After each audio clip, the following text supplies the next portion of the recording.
Wisp Sports Radio, the voice of women in sport. Hello and thanks for downloading Beyond the Balls. You're listening to our 12th episode. Beyond the Balls is a co-production between Women's Sport Australia and Wisp Sports.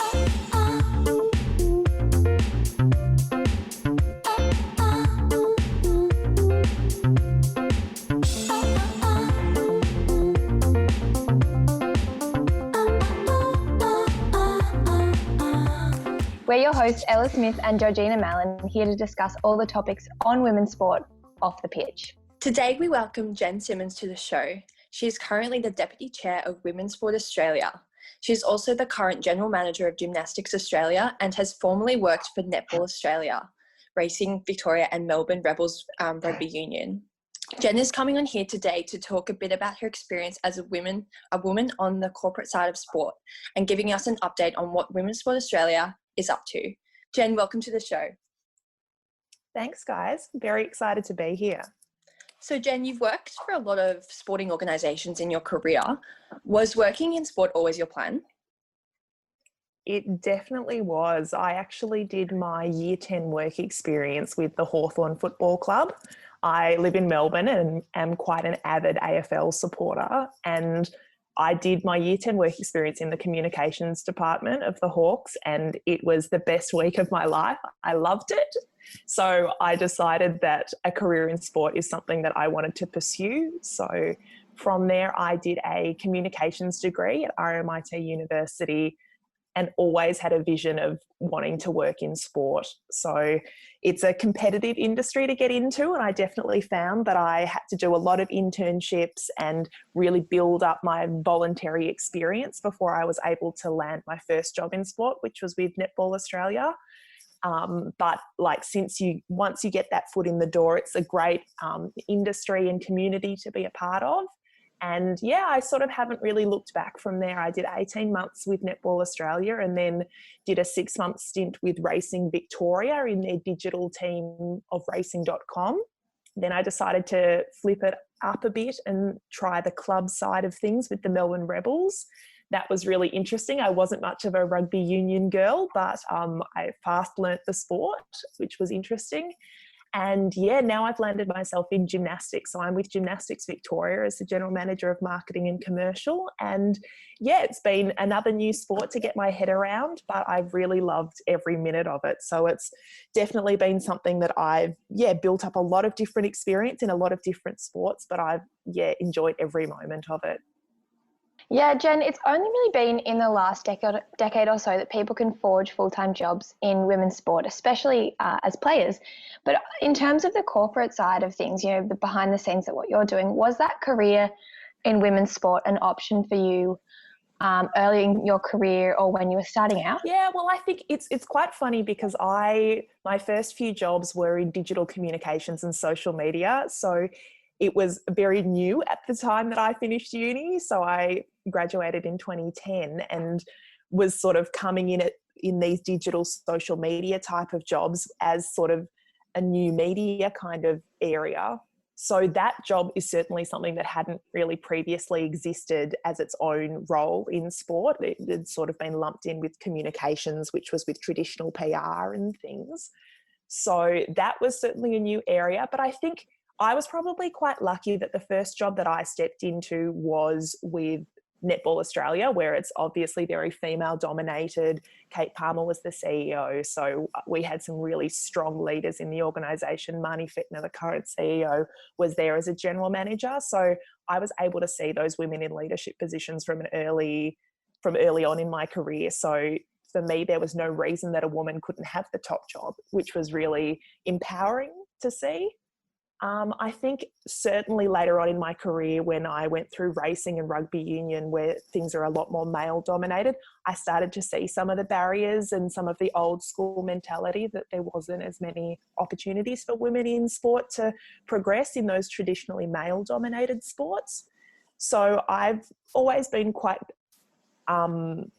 passionate about propping people up and giving women the opportunity to develop their careers. So I love to take on interns with Gymnastics Victoria. I love to make sure that I'm developing the staff underneath me so that they too can be a leader in sport. So it's definitely something that I'm really passionate about, encouraging a female workforce. And like, I want to be a female leader in sport. I want to lead a state sporting organisation or a national sporting organisation one day. So like, you can't be what you can't see, like we say with female athletes. So we need to have the female sports administrators there as well. Yeah, so Jen, you've been a board member at Women's Sport Australia for 3 years and you were appointed as the deputy chair member last year. What does your role involve? Yeah, it's actually quite a funny story. I came to Women's Sport Australia through the Women in Sport mentoring program that we run. And I just sort of turned up for this session just to understand a bit more about it. Little did I know that Women's Sport Australia had a vacancy on their board and needed someone with sort of strong digital knowledge. So I was quite a fortuitous fit. So that worked very well for me to be approached sort of after our mentoring session by Carol Fox, who's the president of Women's Sport Australia, to say, we'd be really interested in seeing if you'd like to step onto our board and see what it's about. So yeah, it's been a bit of a like whirlwind experience to sort of come on as sort of the youngest member of the board and feeling like I didn't really know much and wasn't really sure what I could bring, to I'm about to be the longest standing member of the board. So we've really done a bit of a sort of shuffle up of everyone who's on there. We're really forging forwards with some really great projects. So a bit about the board. So we're a voluntary working board. So everyone works on the board projects without having an executive staff team or anyone else to manage it, apart from you guys who are our fantastic content creators. A lot of what we do is what we do ourselves. So it is quite a time commitment. When you think about board work, sometimes you just think you're setting the strategy and you've got staff members that are going to execute. However, at WSA, we don't have that. So I manage a few different portfolios. I've looked after different areas, like the social media used to be something that I would manage with my strong digital background. I still do bits and pieces of the website. We undertook a website redevelopment last year, which was really exciting. And I'm really happy with our website and how it looks now. It's much more user-friendly to manage from both the front and the back end. We're doing some work around membership and database, but a big thing that we've worked on in the last sort of 2 years has been the Women in Sport Photo Action Award competition. So yeah, we're just trying to do things that are going to place people out, to place women in sport out there as a known sort of brand, and so that people can see visibility of women in sport. So whether that be through strong action images, through mentoring and leadership programs to support women who work in sport, or having sort of advocacy projects. It's really been a great experience for me to broaden out my knowledge, and yeah, I'm really passionate about sort of taking things further. So it's been great to be in the executive as the deputy chair. And I think, yeah, we'll see where things go, but there's meant to be a bit of movement on the board. And I think if all things sort of go as we're expecting, I will probably be assuming the presidency role soon, which is exciting. Oh, that's very exciting. That's great news. Yeah, you can definitely see how much Women's Sport Australia has progressed over the last, 3 years since you've been there. But I wanted to talk quickly about the collaboration with Shona Joy. So last month, Women's Sport Australia launched a collaboration for an activewear range, and $5 from every garment sold is being donated to WSA. How did this collaboration come about, and how's the response been to it? Yeah, it's really exciting. So it actually came through an inquiry from Shona Joy to us saying, hey, we'd really love to work with you. Would you be interested in a meeting? So yeah, myself and Rebecca Reid, another one of our directors, took the meeting with Danielle from Shona Joy just to talk about sort of what they were doing. And obviously, given the sort of COVID-19 environment that they're in, their primary sort of brand is sort of evening wear and dresses, and they were doing a bit of a pivot, for want of a better word, into some active wear and athleisure wear.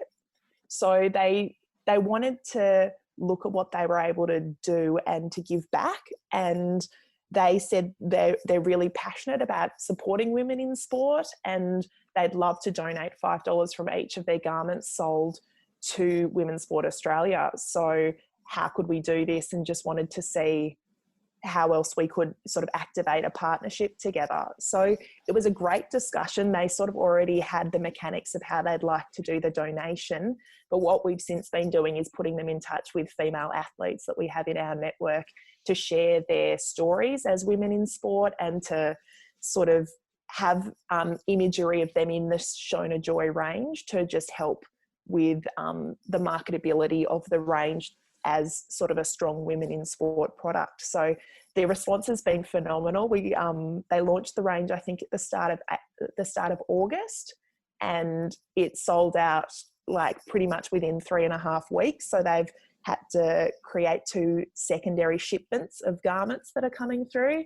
And yeah, the first sort of donation came through to us at Women's Sport Australia, and that was a lot more than we were expecting. So that is really going to make a difference for us and what we're able to do with our advocacy work. And we're going to sort of put it into some of our programs and hopefully some networking events that we can run in a post-corona world. So it's a really great thing for us, and it's really going to make a huge difference as to what we can do as an organisation. That's awesome. So the Women in Sport Action Photo Awards have been super successful in capturing the skill, strength and athleticism of Australia's sportswomen. Can you tell us a bit about how WSPA came about? Yeah, of course. So it was actually dreamt up by one of our absolute powerhouse Women's Sport Australia directors, so very long-standing, Louise Evans, OAM, dreamt up the concept because she has been a journalist, has been advocating for women's sport throughout her entire career, and she just knows that there's such a difference between the imagery that we see of female athletes compared to male athletes. So female athletes are often shown sort of posing with equipment, and they're airbrushed and they're in makeup, and they're just not portrayed in the gritty actual action moments of sport. So we saw a gap in the market. No one was doing sort of a photography competition. So we decided that we could own that sort of space and have this Women in Sport Photo Action Award competition, which we call the WISPAs, WISPAA. So yeah, it was really incredible the way that Louise was able to pull everything together for the 2019 launch of WSPA. And it was a powerhouse of work to have like the website and all the mechanics of entry put together, bringing on sort of different prizes, really pushing it up from nothing really. So it was super successful in its first year in 2019. And then Louise sort of stepped off the board. She'd sort of really completed her sort of 6-year tenancy like as a director of the board. So we have had sort of a little team of us that have been working on delivering the competition this year. Obviously, it was a bit different in a corona environment, but we decided we still were really passionate about running it. There'd been some great sport that had taken place in the last sort of 12 months. So we did want to showcase it and highlight things. So yeah, we've run it again and it's been just as successful. I think we've definitely benefited from having a database of photographers who entered last year that we could directly let them know about the competition.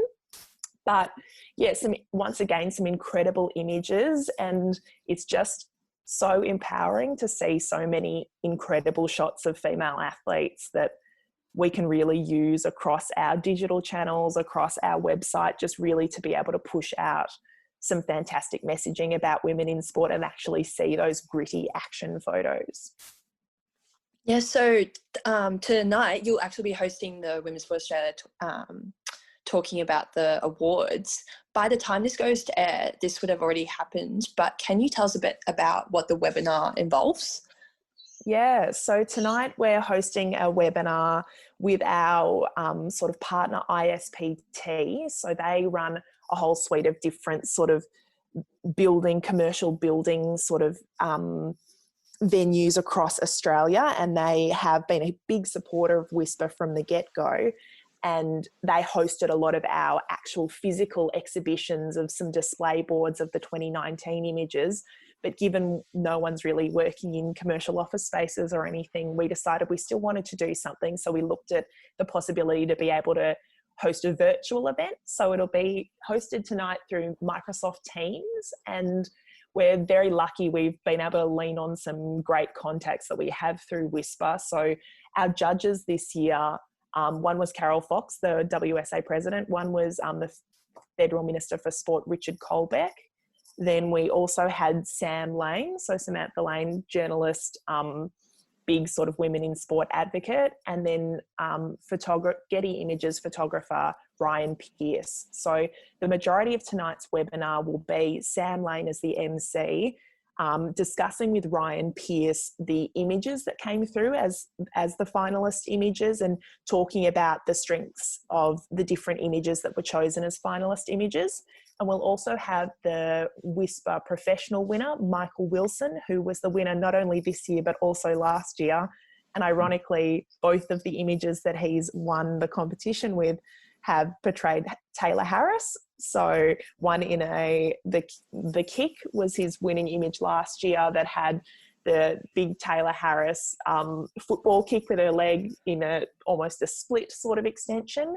And then the winning image from this year was a boxing image. So two vastly different images, but both incredible. So we'll speak to Michael about his winning professional image, and we'll also speak to Casey Sims, who was the winner of our amateur category with a pole vaulting image. So yeah, it should be a really good sort of 45-minute session. And I know that it is going to be made available online. So hopefully it'll be able to be accessed via the Women's Sport Australia website, so that even though when this goes to air, this session would have already run, hopefully you can go back and be able to watch it. Yeah, absolutely. We'll have to put a link to those in the show notes, because they really are such great photos, especially the ones that have won. But now let's talk about WSA has 4 major goals, which are equality of pay, equal access to facilities, equal media coverage for women in sport, and championing female role models. Now, we talked about Whisper before, and I would say that the photo awards definitely play a role in encouraging increased media coverage of women, especially photos which show women in action, which is what you mentioned before, as opposed to, I guess, overly posed or glammed up shots, which tend to be more prevalent. I think that celebrating these sorts of images really show an athlete's strength or ability and are quite powerful in changing the conversation. But there's still a long way to go. Siren Sport, which is an amazing collective of advocates and fans of women in sport, released data prior to COVID, which analysed the percentage of mainstream media coverage of women's sport. They said coverage peaked at 31.5% on International Women's Day, which was, of course, the T20 Women's Cricket World Cup final. But it averaged out at 8.4% for the month of April. There's a lot of commentary at the moment that this coverage is likely to be lower now. Tracy Holmes spoke in an article that it feels like we've gone back 6 or 7 years in this regard. So I guess my question for you is, how do we get back on track, especially when there is much less women's sport for us to watch at the moment?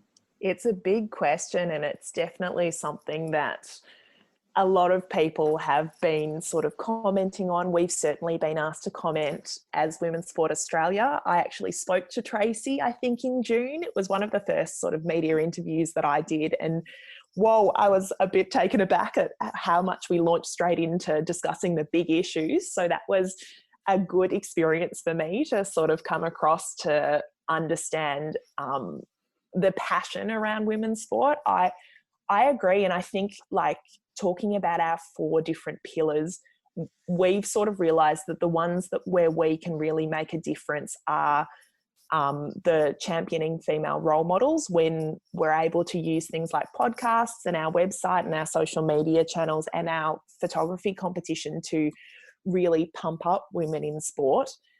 And the other area I think for us is this media, and really trying to break the norm of it all being about the men's games, because Siren Sport, there's a lot of us advocacy sort of groups out there that really want to see more women. And I think the message is starting to cut through. I think sports are starting to realise that if they bring back the men's game but don't say anything about the women's game, people are going to ask questions, because we're starting to see that there's been so much momentum for women's sport over the last sort of 5-10 years that it's become an expectation that all sort of leagues and competitions should have a women's game, and that it should be almost equitable to what the men's game is. So we just need to keep championing and fighting the good fight, I suppose, to make sure that the women's sporting leagues and competitions are remaining as relevant as the men's ones. Certainly in April, things were looking pretty dire, with a lot of talk about how AFL was going to come back, how NRL was going to come back, but not much thought given to the women's sports. So it's been great to see netball getting up off the ground and getting into the hubs.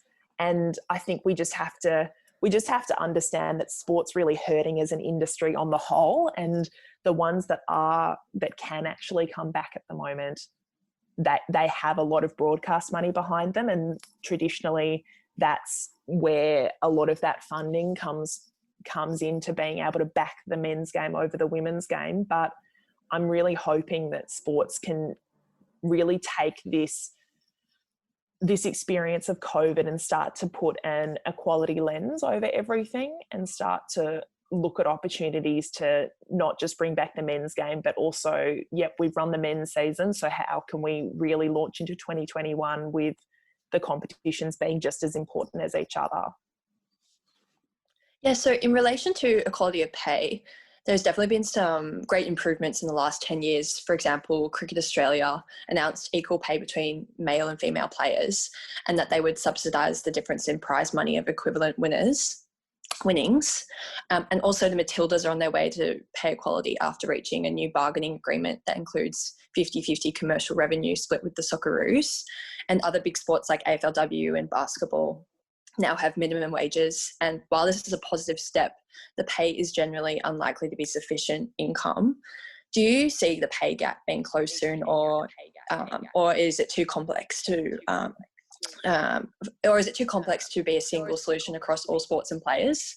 I think it's really looking at the different resourcing that different sports have. Like, I think, as you've mentioned, we've definitely made some great strides, like cricket, football, those sports that have the financial reserves to be able to top things up to really get to that equal standing is incredible. And I think that's leading the way for other sports who aren't quite there yet to have something to strive towards.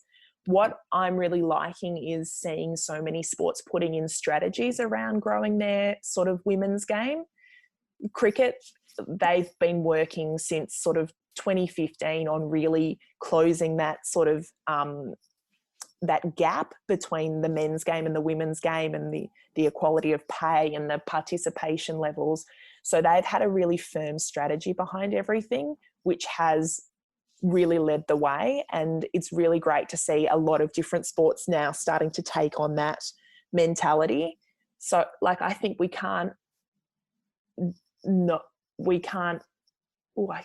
I'm trying to work out exactly what I'm trying to say here.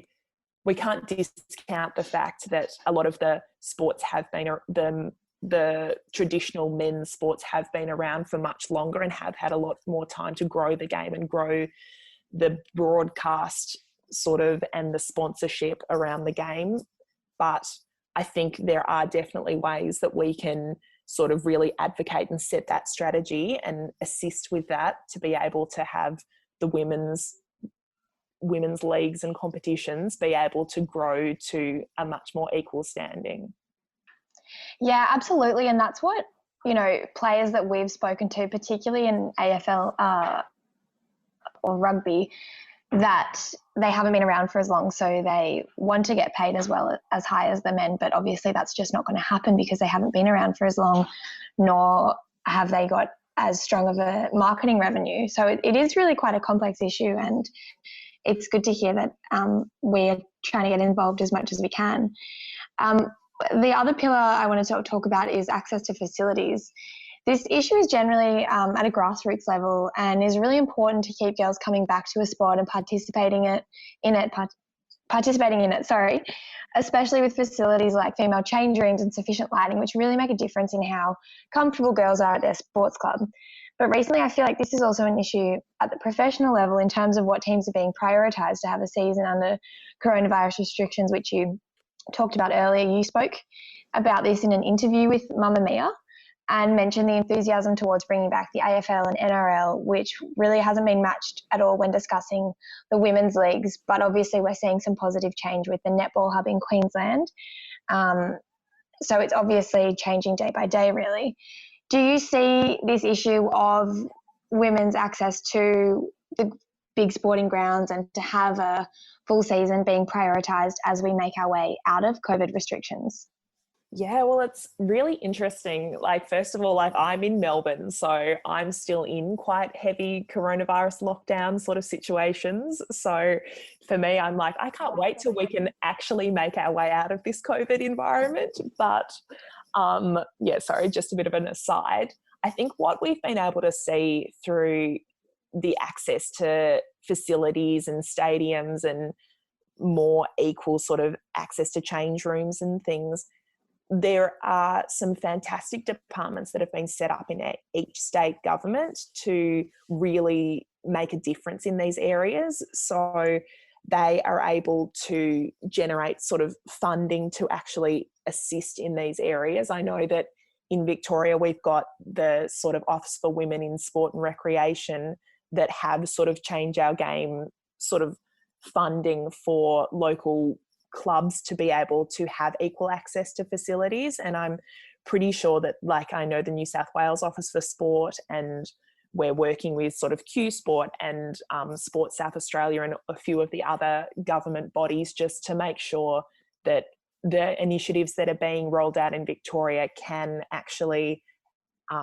work in other areas, because as an advocacy body, that this is probably the pillar that we've got the least ability to sort of directly influence, because we're not flush with cash to be able to really support clubs to be able to grow these facilities and build new areas. But the government do have that information available and do have those funding programs. So we really see our role as being able to promote these different programs and share information across the country so that these programs can be rolled out across all different states.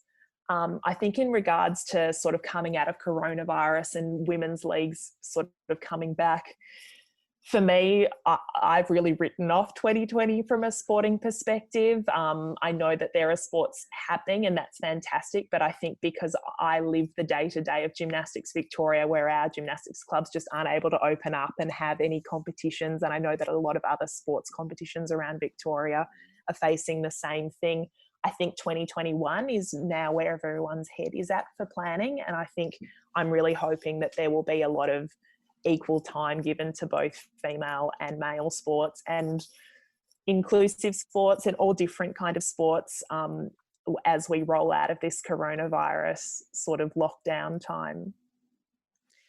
Yeah, so in relation to role models, there's definitely been a diversification of female athlete role models over the past couple of years. For example, Serena Williams, Meg Rapinoe, Taylor Harris, and Sam Kerr. How do you think these athletes have had an impact on increasing the participation of women and girls in sport? I think their influence has been absolutely paramount. I think it comes back to you can't be what you can't see, and to be able to see Sam Kerr at the top of her game, and her name would probably be the best known Australian soccer player or football player against the men and the women. Like if you're asked to name an Australian soccer player, you would say Sam Kerr over any of the male players, or I would certainly. So I might be generalising, but I think just the ability to elevate the game in the eyes of not only young girls, but also young boys, so that our kids, the next generation, are growing up being able to see girls playing sport at the elite level just as much as boys playing sport at the elite level. So I think, yes, we're still in a time of change, but like once we have that next generation coming through, they're going to be used to having that equality of sport and men playing and females playing. So I think we're moving in the right direction, and a lot of that is due to strong role models like your Taylor Harrises at AFLW, your Sam Kerr within sort of football, soccer, Ash Barty in tennis, Serena Williams is phenomenal. So yeah, it's all about having those really strong role models that little girls can look up to and say, I want to be her one day, and they can see a pathway to get there. Yeah, absolutely. And you can't be what you can't see is just such a good phrase, I guess, for this whole discussion. Now we're going to talk about the 20th anniversary of the 2000 Sydney Olympics, which is what we're currently celebrating at the moment. When you think back to then, what was the standout moment for you of the Olympics 2000? Yeah, I was in year 6 at primary school, and I've got family up in Sydney. So we did the family drive up to Sydney, and we were able to get some tickets, which was incredible. So I remember going to the athletics. I remember going to one of the day sessions with some of my Sydney cousins and my family, and the whole atmosphere was just incredible. And then I'm pretty sure that I was able to attend one of the night sessions with my mum, and we saw Kathy Freeman run a heat, and that was just incredible. I think in my head, because I was quite young, I'm like, yeah, I think I saw the final, but I'm almost certain I didn't see the final, but I think I might have seen one of her heats, and that was incredible. So I think the Kathy Freeman gold medal, that just goes down in history as one of those pivotal moments for women in sport, for Aborigines, for everything. Just there was so much more than just the race that happened with that race. So it meant a lot more than just Kathy winning the race. It meant a lot for Australia. So that was huge. Obviously, then you've got Ian Thorpe and his absolute domination in the pool. So it was a huge thing for Australia to host such a successful Olympics and to have a lot of success. So yeah, I think that obviously probably played a part in my love of sport, and being able to experience that firsthand was just incredible. Yes, it was. Kathy Freeman's race was absolutely incredible, and it was so good that she could win gold. In addition to Kathy Freeman's gold medal, it was the Matilda's Olympic debut, and the Hockeyroos also won gold. It was obviously a great moment for Australian sportswomen. How far do you think we've come since then?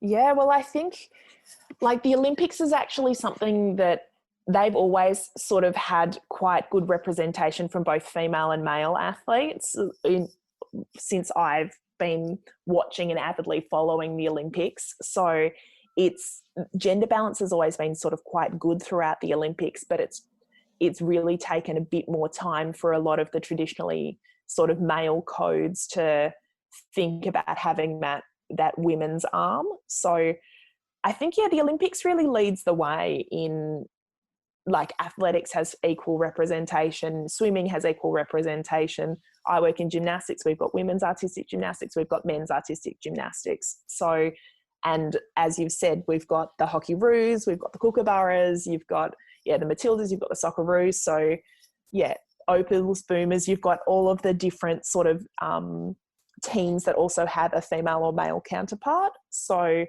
I think the Olympics has been quite progressive, but I think what's hard with a lot of Olympic sports is they only come around every 4 years, or they come around every sort of 2 years with the Commonwealth Games in between. So it's just hard to think about that there's so few opportunities to actually demonstrate these incredible sports unless you're an avid follower of track and field world championships or things like that. So I think it's great that we've now had a lot of our male sporting codes come to the party with a women's team as well, and that it's only going to get stronger, and we're only going to move forwards faster now that we've got so much equal representation. Yeah, absolutely. And I guess the next step is now to have more equal representation in the coaching staff, because we know that that's it's not as 50-50 as it is in the Olympics. So I guess that's the next step if we talk about that. There's a lot that sort of is being done to really elevate the coaching and the admin and the support staff, and to have more of that female demographic being part of that. I think a lot is being invested from sort of a Sport Australia sense to actually have programs to develop that next generation of coaches. So hopefully it's not too far away. Yeah, definitely. Look, Jen, thank you so much for coming on today. You told us so much about Women's Sport Australia and your own experience, and also had really some good discussions on the future of women's sport. No, excellent. Thanks for having me. And yeah, if people want to know more about Women's Sport Australia, just jump onto our website at www.womensportaustralia.com.au and you'll be able to find out more about almost everything that I've spoken about today.